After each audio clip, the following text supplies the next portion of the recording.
Bakit nga ba ang daming nape-penalty sa BIR kasi walang laman yung books of accounts nila? Honestly, ang dami ko na-encounter na nagrereklamo na kesyo yung BIR, pull na ng penalty, lalo na yung books of accounts na yan, which may result up to 50,000 pesos na penalty kapag nahuli ka na wala yan laman. Ang sakit niyan sa bulsa. Ang hirap na kitain ng ganyang halaga, dagdag problema pa na kailangan isipin. Pero kung tutuusin, common sense tells us na, oo nga, hindi naman pwedeng walang laman yan eh. May negosyo ka, tas wala kang transactions na nakalista. Ano yun? Business na hindi nag-accounting? Two major reasons. Una, matrabahong gawin. Kasi manual, isusulat mo pa isa-isa kada transaction eh. And number two, walang gagawa.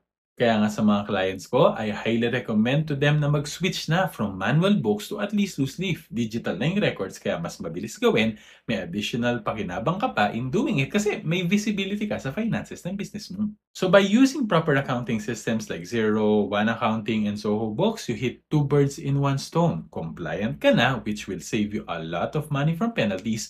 You'll get to make better decisions pa sa negosyo mo.